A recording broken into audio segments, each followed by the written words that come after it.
Well, one of American history's most famous outlaws, his fans and admirers were hoping for an official action today that would clear his name.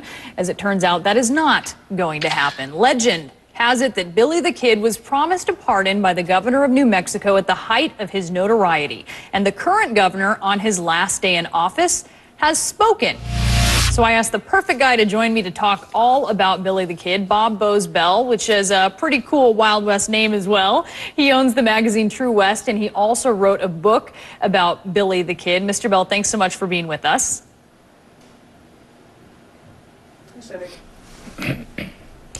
You know what, Mr. Bell, can you hear me?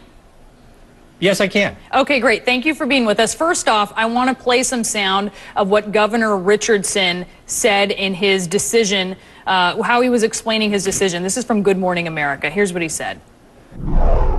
When Billy the Kid killed two deputies, two law enforcement members escaping from the Lincoln County jails, I have to include that in my decision. Accordingly, I've decided not to pardon Billy the Kid because a lack of conclusiveness and also the historical ambiguity as to why Governor Wallace reneged on his pardon. So, Bob, Billy the Kid struck this deal with the then governor, but he went on eventually, you know, some events played out, of course. He testified in a murder that he had seen, and ultimately events went on. He broke out of jail. He killed two, I believe it was deputies, if that's right. But before we talk about whether he should or shouldn't have been pardoned, I mean, at this point, so much time has passed. Why does this even matter? Well, it matters because as Americans, we always want to right a wrong, or we want to get resolution. And in the case of Billy the Kid, he's arguably one of the most famous people that came out of our territory. There's over 1,000 books written on him, 40 movies, so his legend has some clout, and I think the governor was very smart to address this and to get us talking about it. So you are intimately familiar with all of the details of how this played out. You told me in the break that you've been kid crazy now for going on 40 years. What do you think? Should he have been pardoned or not? Well, you know, I can look at it from a couple different ways. One is, if you look at it rationally, like the governor just spoke there, your rational mind has to go, no way. You cannot pardon someone who, in our parlance, is a cop killer. But if I look at it from my heart, I go, you know what, maybe we could see a way to pardon him and forgive. And he really did get a raw deal, if you really look at the facts. And then the third way to look at it is from my wallet, which is... You say he got a raw deal because he struck a bargain with the governor, and then what happened? Well, he struck a deal with the governor that he would testify and get a pardon, but I think the raw deal part of it is that he was involved in the Lincoln County War, and this was really a brutal war in which hundreds probably were killed on both sides.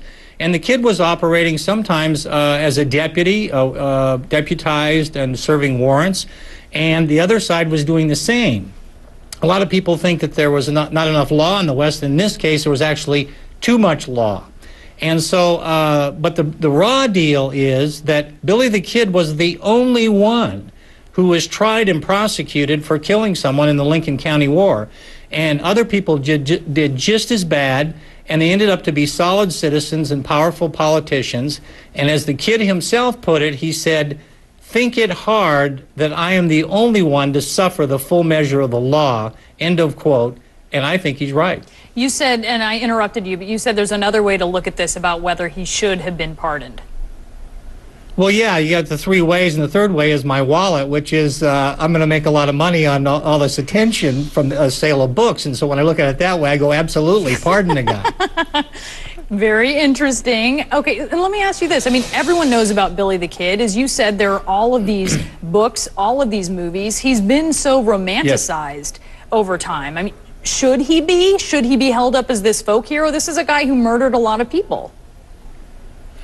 Well, yeah, but it's complicated, and here's basically the rub as I see it, is you have these two contradictory facts, okay? He's a cold-blooded killer. He's the all-American boy.